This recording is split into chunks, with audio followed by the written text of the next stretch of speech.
versículo 1 en adelante. ¿Lo tenemos?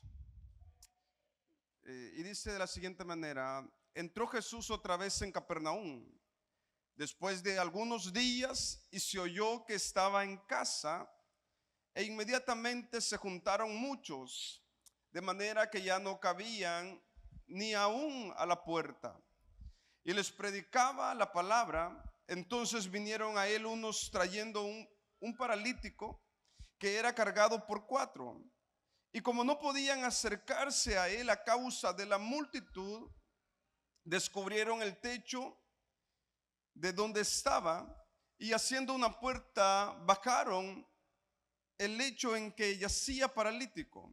Versículo 5.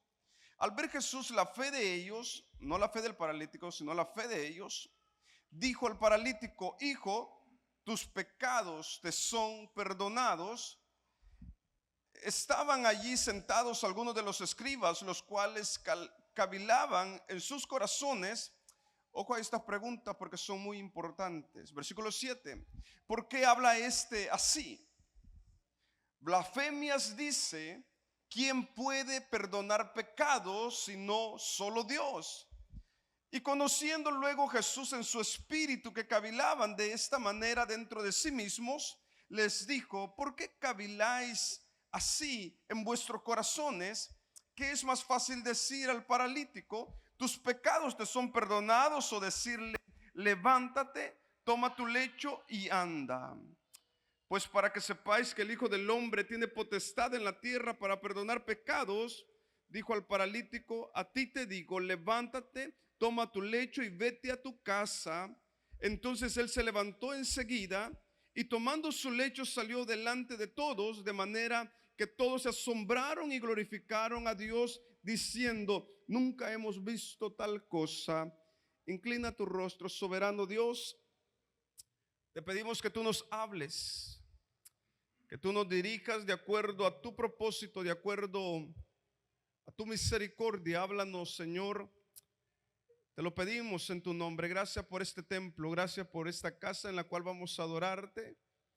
Te bendecimos y te exaltamos. Amén y amén. Pueden tomar su asiento. El tema de hoy es Jesús y el perdón de pecados. Y es que, si se da cuenta, esta confesión de Jesús trajo mucho conflicto, mucho problema. Cuando miramos el libro de Marcos, uno de los libros sinópticos más pequeños, pero cuando miramos a Marcos, miramos que Marcos es muy puntualista, muy perspicuo en cuanto escribe. Y una de las cosas de Marcos es que Marcos lleva toda una cronología de acontecimientos. El capítulo 1 se presenta a Jesús. El capítulo 1, Jesús está mostrando su poder, está mostrando su divinidad. Cuando hacemos una cronología de los acontecimientos de Jesús, podemos ver que Jesús comienza, según Mateo, con un nacimiento, ¿correcto? Segundo, empieza Jesús con el bautismo. Tercero, empieza Jesús en el desierto para ser tentado 40 días y 40 noches. Después de ser tentado Jesús, dice que salió en el poder del Espíritu, pero cuando salió del desierto dice que volvió a Capernaum. Capernaum era una de las ciudades muy interesantes porque Jesús pasó el mayor tiempo en Capernaum haciendo milagros. Y en Capernaum mismo Jesús estaba mostrando su poder. Alguien dijo que el ministerio de Jesús en los milagros eran sus credenciales divinas. Lo que sí es cierto que uno de los primeros milagros de Jesús fue la sanación, lo vemos en el capítulo 1 de Marcos, la sanación de un endemoniado, la liberación. Pero luego miramos cómo en el capítulo 1 de Marcos, miramos cómo Satanás se rebela contra Jesús. En el capítulo 2 no miramos solamente Satanás o el poder del infierno rebelándose contra él, sino que el humano rebelándose contra Cristo. Y usted lo puede ver en el capítulo 2, versículo 21, cómo el ser humano se rebelaba contra Cristo mismo. La pregunta es: ¿tú te estás rebelando contra Dios? Tal vez digan: no, pastor, pero la pregunta es: ¿cuál es tu estilo de vida Tu estilo de vida está desagradando a Dios, estás en rebeldía. La pregunta que hicieron ellos no son preguntas vagas, son preguntas muy profundas y muy teológicas. Uno de ellos es: ¿quién es Jesús para perdonar pecados? Bueno, cuando hablamos de Jesús, no solo hablamos del Jesús humano, sino del Jesús divino, correcto. No podemos separar la divinidad y la humanidad en él, conocido como la kenosis o conocido como la unión hipostática, donde caracteriza lo humano y lo divino de él, que no pueden ser separados. Ahora bien, alguien dijo: ¿pero quién murió en la cruz?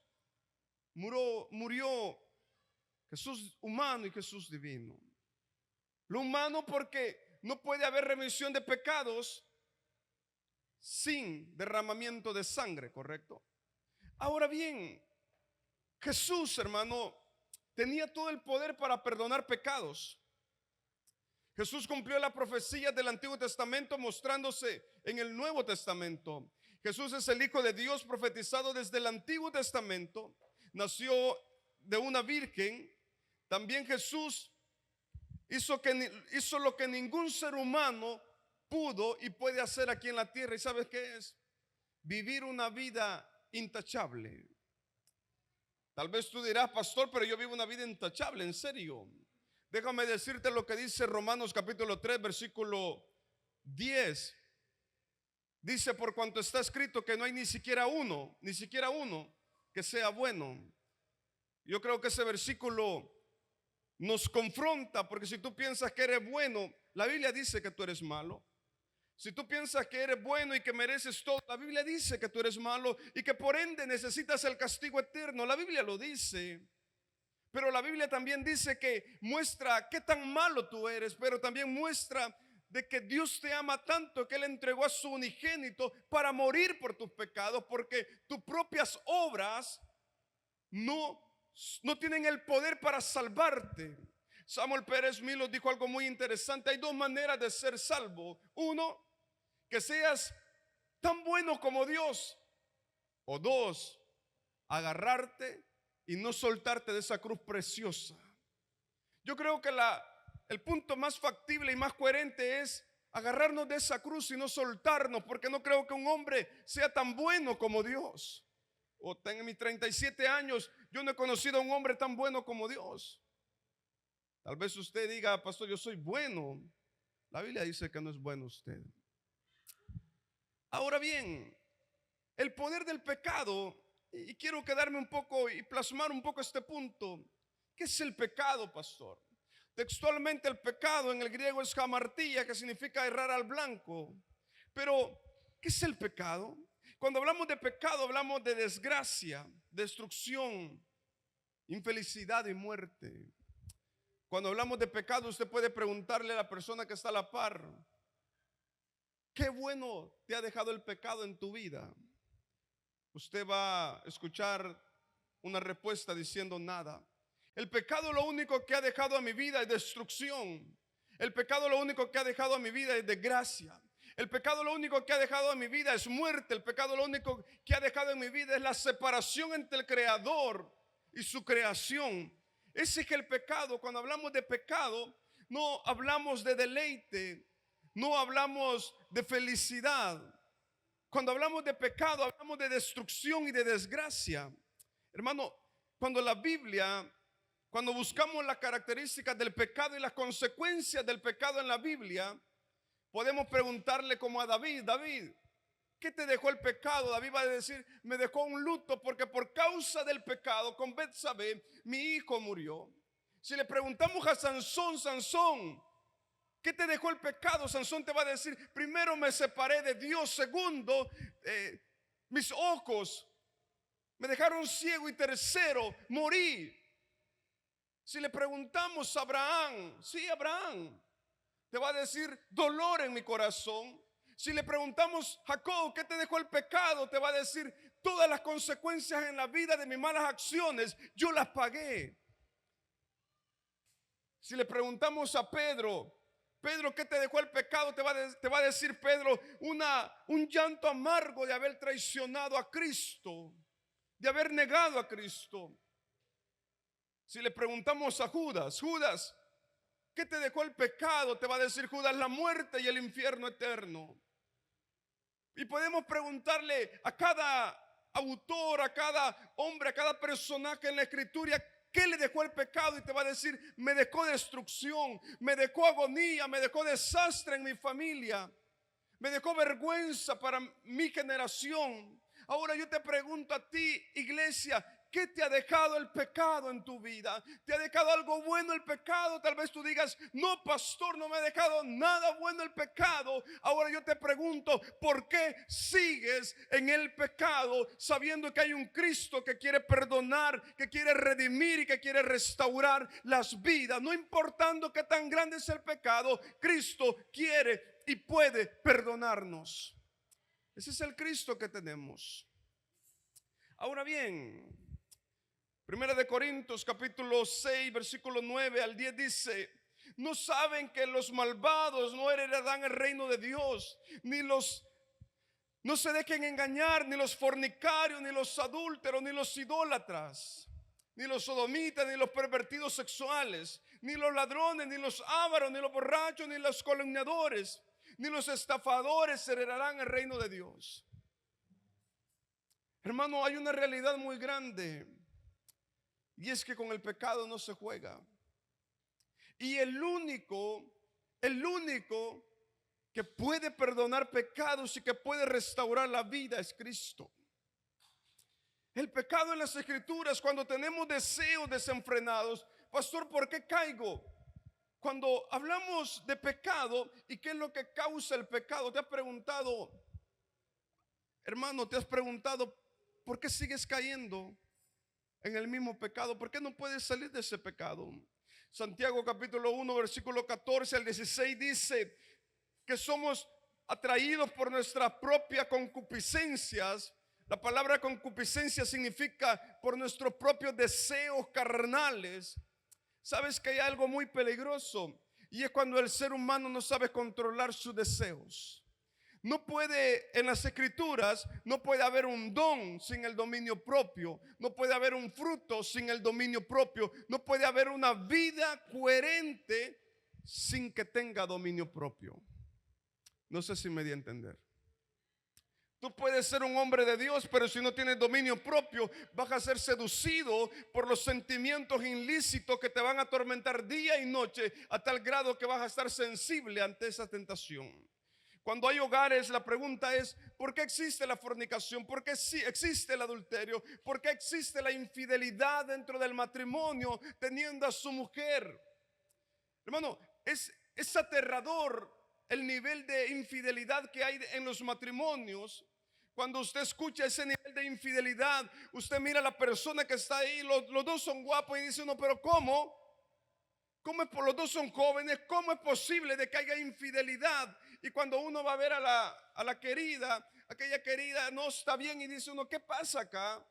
¿Sabe por qué? Porque el pecado no mira condiciones.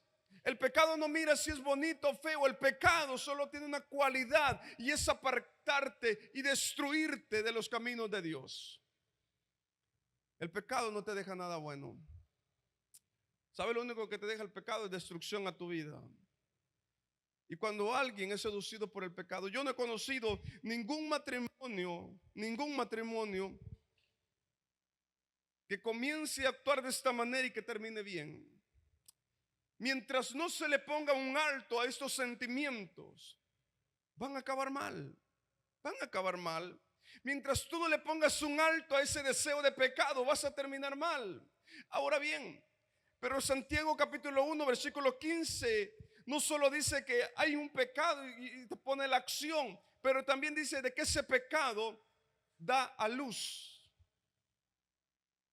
Cuando usted mira el libro de Santiago, dice que el pecado da a luz. Qué interesante cómo Santiago hace esta metáfora y lo compara con una mujer que está dando a luz. ¿Y sabe por qué? Porque el pecado, hermano, el pecado tú no puedes esconderte, tú no puedes evitar, tú no puedes esquivar esta ley, que si pecas van a haber consecuencias en tu vida. Amén. Ahora bien, y lo más triste, que el pecado te aparta de Dios. Jesús y el perdón de pecados. El perdón de Jesús está enfocado en la liberación. ¿Sabes algo sorprendente de Jesús? Y lo que llama la atención es que Jesús le dice a este hombre: tus pecados te son perdonados. ¿Por qué Jesús dijo eso? Porque Él tenía el poder para perdonar. ¿Sabes? Este hombre no llegó donde este hombre que estaba en cama y le dijo: dime todo lo que te está pasando. Jesús sabía lo que este hombre tenía, ¿correcto? Y ¿sabe lo más sorprendente de todo? Es que Jesús sabe que tú estás pensando hoy. Jesús sabe lo que hiciste antes de venir a la iglesia, lo que hiciste en esta semana. Cosas que tal vez te avergüenzan hoy que estás escuchando este mensaje, pero Jesús lo sabe. Pastor, y si Jesús lo sabe, ¿cuál es el propósito de estar acá? Hermano, no estás acá por tu propia fuerza. ¿Sabes cómo consiste el amor entre nosotros? Todo comienza en Dios y todo termina en Dios. Dice la Biblia que nosotros le amamos porque Él nos amó primero, ¿correcto? En pocas palabras, la iniciativa no comienza en ti, la iniciativa comienza en Él. No sé si me doy a entender.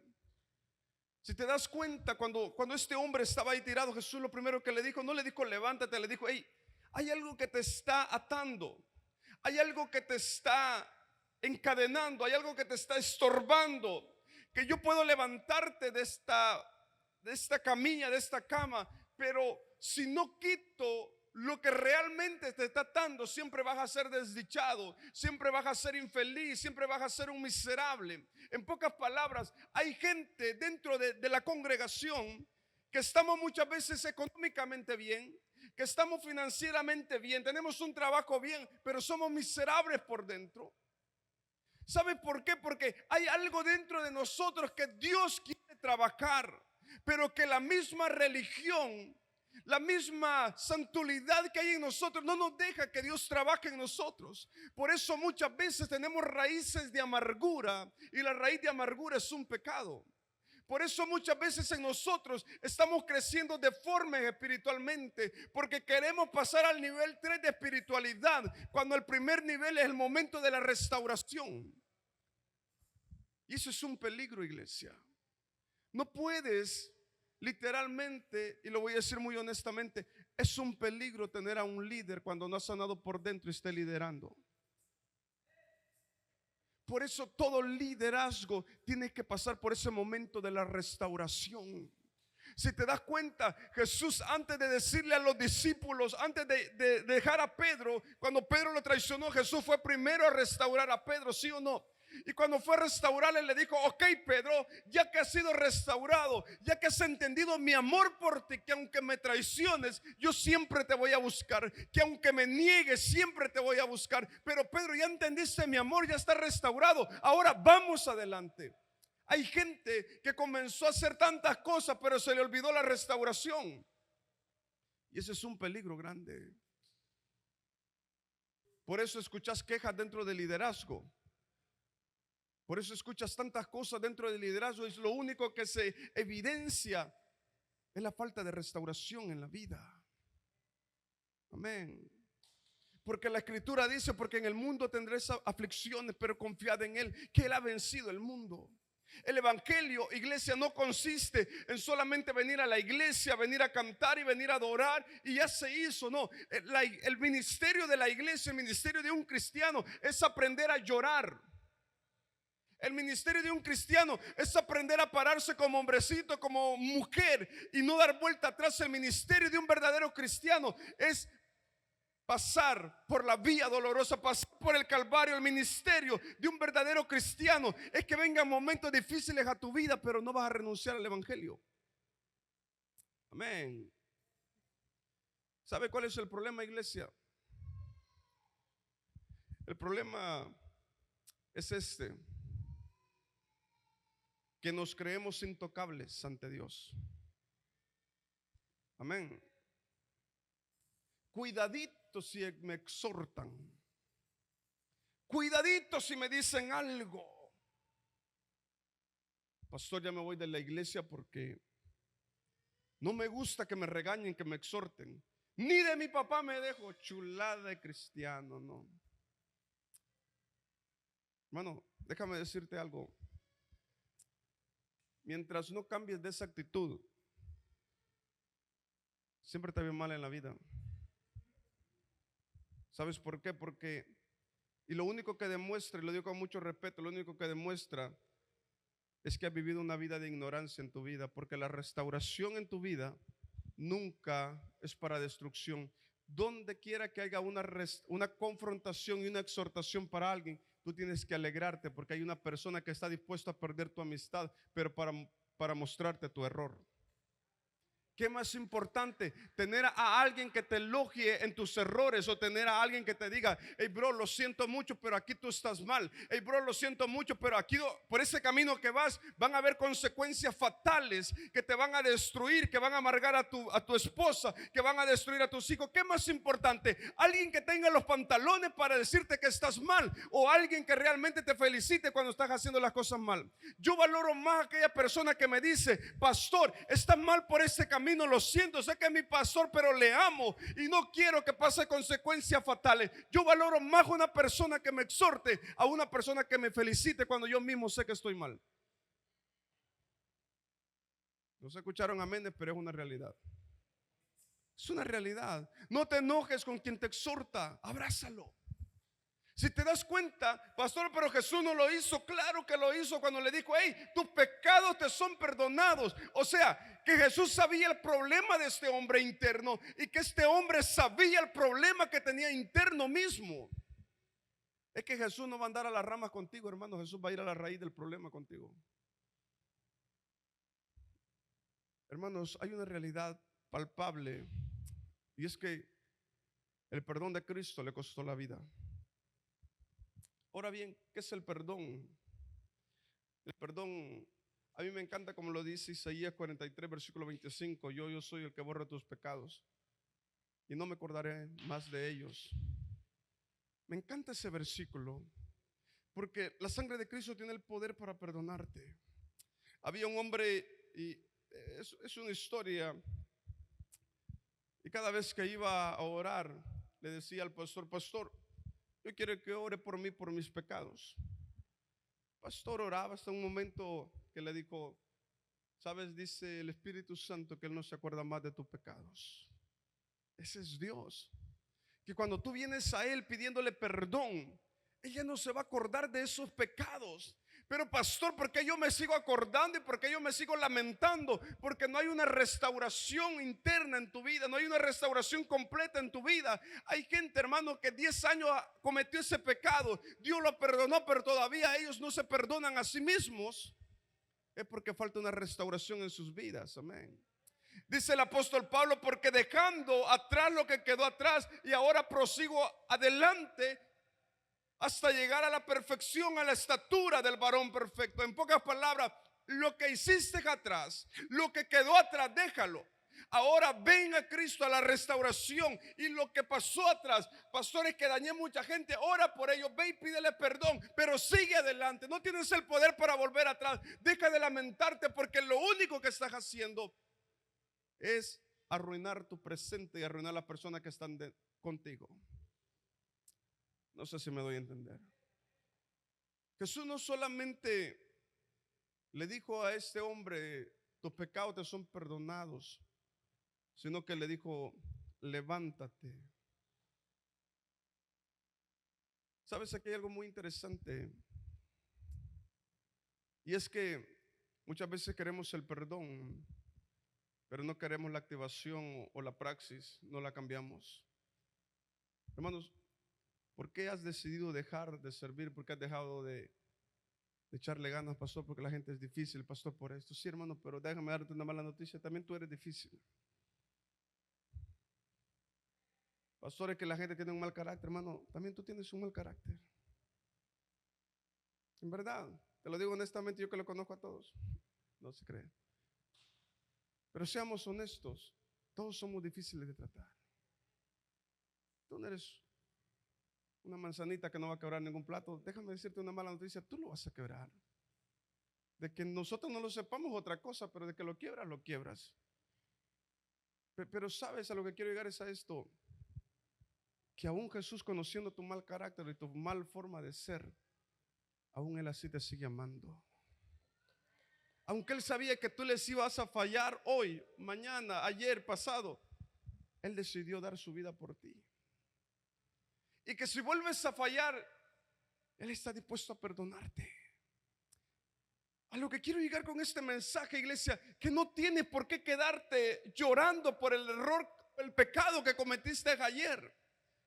Si todavía no ha venido Cristo y todavía está la gracia vigente y todavía está la cruz palpable, ven a Cristo, porque Él sigue teniendo poder para perdonar tus pecados, para restaurar tu vida. Y junto con la restauración y el perdón vendrá una nueva criatura en tu vida, iglesia.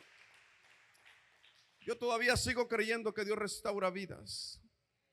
Todos los días lo veo en mi esposa y ella lo mira en mí, correcto. Todos los días Dios puede y quiere seguir transformando nuestras vidas. El evangelio, casi voy terminando, el evangelio no consiste, y vuelvo y lo repito, dejémonos eso de la mente, por favor. El evangelio o el cristiano no se compone en la iglesia. Fíjese, si yo le digo ¿para qué venimos a la iglesia? Usted va a decir, bueno, vamos a ir a alabar a Dios, sí. ¿Para qué más? Porque estoy agradecido con Dios. ¿Para qué más? O porque Dios ha sido bueno conmigo. ¿Para qué más? No pasamos de lo mismo, pero ¿cuál es el verdadero propósito del por qué Dios estableció una iglesia y por qué Dios quiere que le adoremos? ¿Se ha puesto a pensar? Me encanta Hebreos capítulo 10, versículo 22 al 25 y 26. Dice que Dios nos estableció una iglesia y una coinonía dentro de la familia. El apóstol Pablo lo plasma con una metáfora diciendo que somos la familia de Cristo, correcto, que somos el cuerpo de Cristo. Y luego dice el apóstol Pablo de que este cuerpo está muerto al pecado. Y en hebreo dice de que Dios estableció una iglesia para la coinonía, para la restauración, para el fortalecimiento de los hermanos. Amén. Ahora bien, ¿es verdad que a eso venimos nosotros a la iglesia?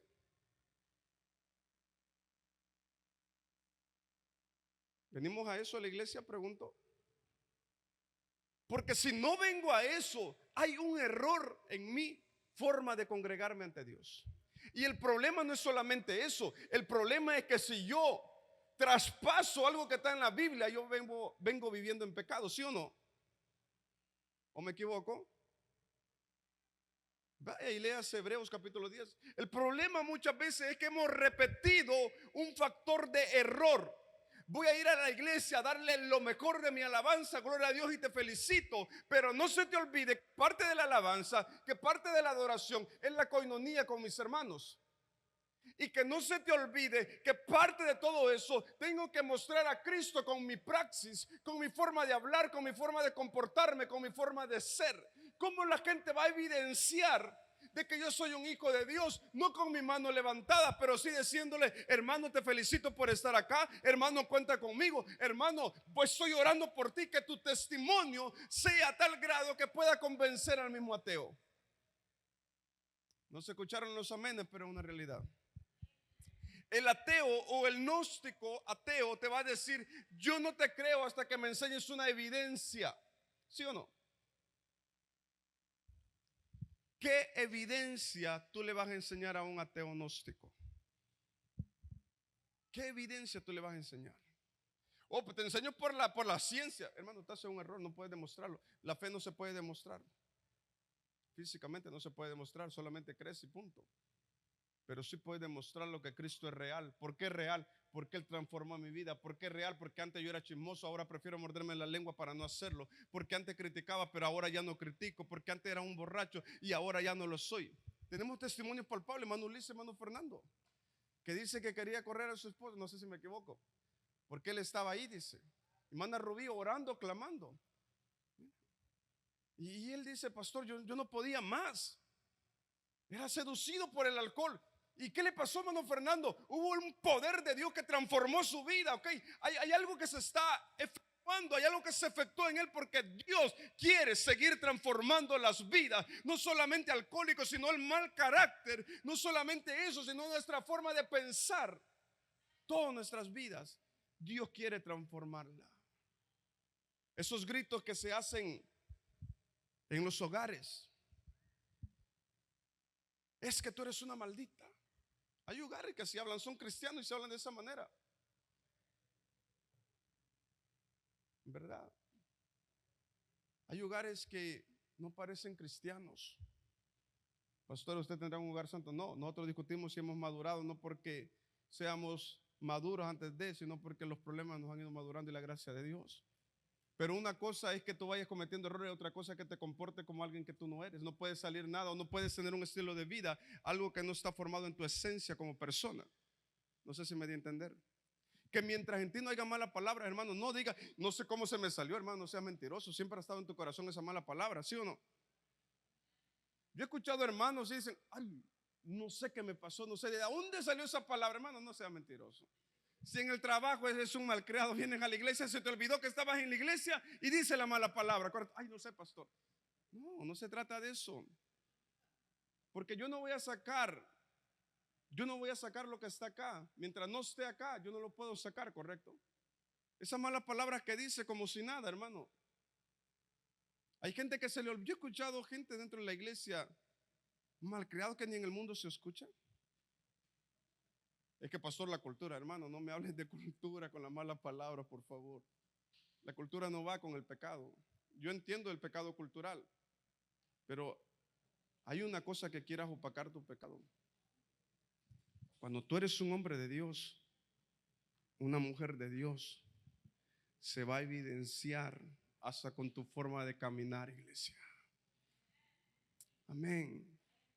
Y si Cristo no vive en tu vida y vive solamente una religión, vas a venir a la iglesia miércoles y domingo, pero tú nunca vas a cambiar. Amén. ¿Quieren la forma para certificar de que en verdad es un hijo de Dios? Vamos a preguntarles a sus esposas y a sus hijos. Ahí, vieja, échame la mano. Nada que échame la mano, porque allá Dios no le va a hacer así, ¿ok? En verdad, a lo que quiero llegar con todo esto y voy terminando es que el pecado, iglesia, viene para destruirte. Te puedes esconder de todo el mundo, menos de Dios. Menos de Dios. Y lo más interesante de todo es que no tienes por qué esconderte de Dios, porque Él lo sabe todo. ¿Por qué no mejor venir a la cruz y decirle, Señor, perdóname? Yo te he pecado. Yo te he fallado una y otra vez, Señor. Y aunque nadie me haya visto, yo sé que tu ojo divino estuvo ahí y me miraste cuando yo caí. Pero tu palabra dice que siempre que venga con un corazón sincero, contrito y humillado, tú puedes perdonarme y restaurarme. De nada sirve, iglesia, andar tan feliz y encadenado con las garras del pecado. Porque dice Santiago que tarde que temprano va a dar a luz ese pecado. Y después que da a luz la muerte. No permitas llegar a ese punto. Hay gente que se ha vuelto tan astuta para engañar, para traicionar. Pero no permitas llegar a ese punto. No te vuelvas un cínico espiritual. Ven a Cristo. Si estás en pecado, ven a Él y dile, ¿de qué sirve engañar al pastor? Díganme ustedes, ¿el pastor te va a salvar? No. ¿De qué sirve engañar al liderazgo? ¿Te va a salvar el liderazgo? Más vale venir a Cristo y decirle, Señor, perdóname, yo estoy batallando con esto. En la noche no puedo dormir por esto, perdóname, yo quiero restaurarme, yo quiero mirarte a la cara, Señor, cuando te estoy adorando. Yo quiero decirte que te amo, pero que ese te amo salga de lo más profundo de mi corazón. Yo quiero, Señor, mirar a mis hermanos y decirle, está adorando por ti, cuando en verdad está adorando por ellos. Yo quiero en verdad, Señor, vivir una vida que vivieron los apóstoles, una vida consagrada a ti. ¿Quiénes quieren vivir de esa manera? Te tengo una buena noticia, se puede vivir. Porque el mismo Dios que era de ellos es el mismo Dios de nosotros. El mismo espíritu que estaba en ellos es el mismo espíritu que hoy está en nosotros. Voy a invitar al grupo Y yo no sé cómo está tu alabanza, tu adoración hoy. No sé cómo está tu estilo de vida. Voy a pedir que te pongas sobre tus pies un momento. Pero, pero hoy es el momento para restaurar. Si te has alejado durante mucho tiempo del Evangelio y quieres volver y quieres decirle, Señor, yo estoy acá con un propósito. Yo quiero que tú me restaures. Yo quiero que tú hagas algo especial en mi vida, Señor. Créeme, iglesia, que Él lo va a hacer en tu vida hoy. Él está dispuesto a restaurarte.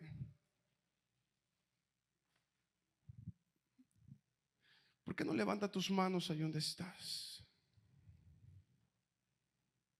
Y que sea Dios transformando, que sea Dios quebrantando tu vida. ¿Por qué no le dices, Señor, yo sé que tú puedes restaurarme, Dios? Yo sé que tú puedes restaurar mi vida, Señor. Solo Dios y tú te conoces. ¿Por qué no adoras un momento? Levanta tus manos. Habla un momento con Él, solo dile, Señor, deja que Él te ministre. Diles esas áreas que Él necesita ser moldeado. El altar está abierto. ¿Por qué no pasa a la iglesia y venga a darle gracias a Dios? Primer punto, por el templo que Él nos dio. Segundo, si hay una carga en su vida, venga y entréguesela a Dios. Venga y entrégasela a Dios. Padre, en esta hora, oh Dios, yo te pido, Señor, que seas tú quien restaure. Seas tú quien ministre, oh Dios. Que seas tú quien consuele, oh Dios. En el nombre de Jesús te lo pido, Señor. Tú tienes el poder para restaurar. Si hay alguien, Señor, que está atormentado, si hay alguien que está en sus conflictos, Padre, yo te pido que solo tú puedes obrar, que solo tú puedes restaurar, oh Dios. Señor, mira el corazón, Padre. En esta hora yo te lo pido, Señor, restaura. Tú lo puedes hacer, Señor. Tú puedes restaurar cada vida, tú puedes restaurar cada corazón, oh Dios. Por el poder de tu palabra, Señor. Padre, en esta hora, oh Dios,